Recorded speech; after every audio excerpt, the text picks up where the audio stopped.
और हमारे चैनल को सब्सक्राइब करें, बेल आइकन दबाना ना भूलें। और वही मध्य प्रदेश में भाजपा के राष्ट्रीय महासचिव कैलाश विजयवर्गीय के खिलाफ मुखर हुए भाजपा के पूर्व विधायक भंवर लाल सिंह। बता दें, भंवर सिंह शेखावत पूर्व विधायक द्वारा विजयवर्गीय पर कई आरोप लगाए हैं। शेखावत ने कहा है कि राजेश अग्रवाल को मेरे खिलाफ उन्होंने न सिर्फ चुनाव लड़वाया बल्कि पैसा भी दिया है। उन्होंने कहा कि उषा ठाकुर को इंदौर की राजनीति से बाहर किया गया।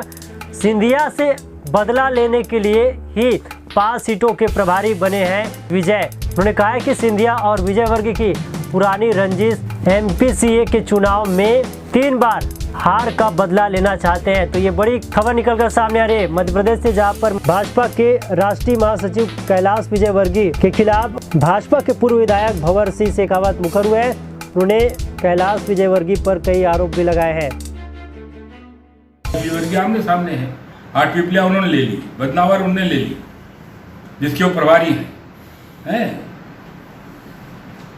तुलसी सिलावट इंदौर उन्होंने ले ली, यही इसी का प्रभार लिया ना उन्होंने, खुद ने ले लिया, पार्टी ने तो नहीं दिया। तो उन 5 सीटों का प्रभार उन्होंने लिया है, जहाँ पे ज्योतिरादित्य सिंधिया के कैंडिडेट हैं। बदनावर में है, यहाँ है, 8 पिपलिया में है। इनको बदला लेना है ज्योतिरादित्य सिंधिया से, श्री कैलाश विजयवर्गीय, क्योंकि MPC के चुनाव में 3 बार उनसे हार गए।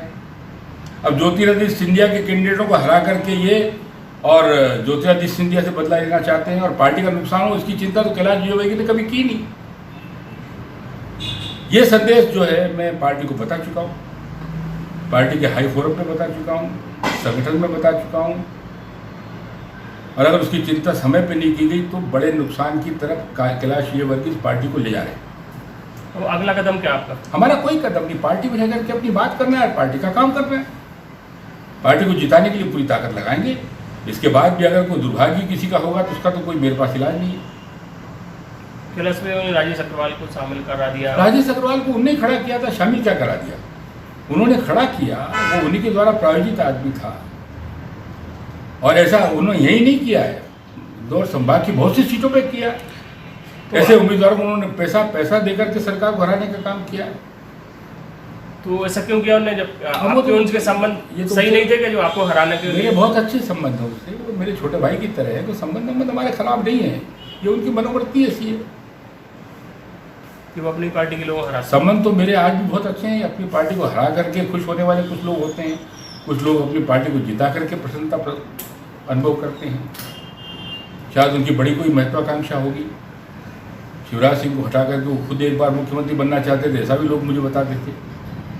नहीं बन पाए तो उन्होंने ये रास्ता अख्तियार किया है। उषा ठाकुर को मऊ भेज दिया। उषा ठाकुर को मऊ भेजा, मैंने को बदनावर की टिकट मांगी थी। उषा ठाकुर मऊ क्यों जाना चाहती थी? इंदौर को ताई और भाई ये दोनों जो है अपने ग्रिप में चलाना चाहते हैं। इनके अलावा कोई यहाँ पे नेता न बने। शेखावत जी को यहाँ से लात मार के बाहर कर दिया, उषा ठाकुर को लात मार के मऊ बाहर कर दिया है। खुद के बेटे को यहाँ स्थापित करना था, खुद के लड़के को स्थापित करने के लिए इन सब नेताओं को शहर से छुड़वा दिया। ये कौन सी मनोवृत्ति है, मैं समझता नहीं। और संगठन क्यों चुप है? प्रधानमंत्री ने पूरे देश के बड़े प्लेटफॉर्म से आदरणीय नरेंद्र मोदी जी ने आदरणीय कैलाश विजयवर्गीय, आदरणीय उनके सुपुत्र के इन कृत्यों को लेकर के सार्वजनिक रूप से कहा था कि ऐसे तत्वों को पार्टी से निकालो, पार्टी से दूर करो, अन्यथा ये पार्टी में नुकसान करेंगे। उसके बाद भी अगर कोई संज्ञान नहीं लेता तो इसमें किसका कसूर? वैसे आपको ऑफर भी मिला है कांग्रेस की तरफ से, क्या आपने जवाब दिया है? नहीं, कांग्रेस की तरफ से ऑफर तो देखो वो लोग तो कोशिश करते ही हैं। आपको मिला है थोड़ा बहुत असंतुष्ट होने का उनको जब लगता है तो उन्हें भाई शायद शेखावत जी के साथ में, ये जितने कांग्रेस वाले हैं सब कॉलेज के टाइम से साथ में हैं जी। मुझे उन्होंने कहा है तो मैं मैंने जो जवाब देना दिया ना, हम पे ये प्रयोग चल नहीं सकता। चुनाव होता है, लेकिन जैसे जैसे चुनाव नज़दीक आते हैं, चुनाव का समय आता है, तब इन सारी बातों में काफ़ी चीज़ों को संजो करके, समझा करके, आपस में चर्चा करके कोशिश की जाती है। चुनाव तो है, ये पार्टी के लिए एक ऐतिहासिक अवसर रहते हैं और ये ऐतिहासिक अवसर है, इसको भुनाने के लिए पार्टी पूरे प्रयास करती है। और मैं समझता हूँ कि जो नाराज़गी की चर्चा आप कर रहे हैं, भारतीय जनता पार्टी इसको गंभीरता से लेती है और ये सब वही कार्यकर्ता है, पार्टी ने इसको बनाया है। तो मैं समझता हूँ कि कठिनाइयों को सुन करके उसका रास्ता निकाल लेगी पार्टी। ऐसा हर चुनाव में होता है, इस बार भी होगा। नहीं, रोज खबरें आ रही हैं कि आपका कैलाश विजयवर्गीय 36 का आंकड़ा चल रहा है। मेरा कभी भी- 36, मेरा कैलाश विजयवर्गीय से कोई न 36 है न 33 है। मेरा सिर्फ कैलाश विजयवर्गीय से ये कहना है कि भाई जो कार्यक्षेत्र आपका नहीं है वहाँ जाके अनावश्यक हस्तक्षेप मत करिए। ऐसे तत्वों को प्रोत्साहित मत करिए जो पार्टी के अंदर विघटन पैदा कर रहे हैं, पार्टी को हरा रहे हैं, पार्टी को नुकसान पहुँचा रहे हैं। और कोई मेरा कैलाश विजयवर्गीय से लेना देना नहीं। कैलाश विजयवर्गीय तो मैं खुद 1980 में पार्टी में लाया हूँ और आज भगवान की दया से बहुत अच्छे बड़े नेता हैं, यशस्वी नेता हैं, लेकिन वो जो उनके कार्यकलाप हैं उनसे वहाँ के लोग असंतुष्ट हैं। इतनी सी बात है। ये बात उनके संज्ञान में लाई गई है, ये बात पार्टी संगठन के संज्ञान में लाई गई है। उससे नुकसान पार्टी को ना हो, कम से कम इतने संगठन इसकी चिंता कर ले, ये मैं बार बार कहता हूँ। और क्या है, तो वो क्या कर रहे हैं वहाँ पे जाकर? मैं कुछ नहीं कर रहे। मेरे खिलाफ कैंडिडेट खड़ा कर दिया, उसको आर्थिक रूप से पैसे दे दिए, पार्टी को हरा लो, शेखावत जी को हरा दो, और जिसने हराया उसको परसों जाकर के पार्टी की सदस्यता दिलवा रहे और उसको यहाँ तक कह रहे हैं कि आप तो कैबिनेट मंत्री बन गए, आपने हरा दिया है शेखावत जी को, बहुत अच्छा किया और आप आ गए हो।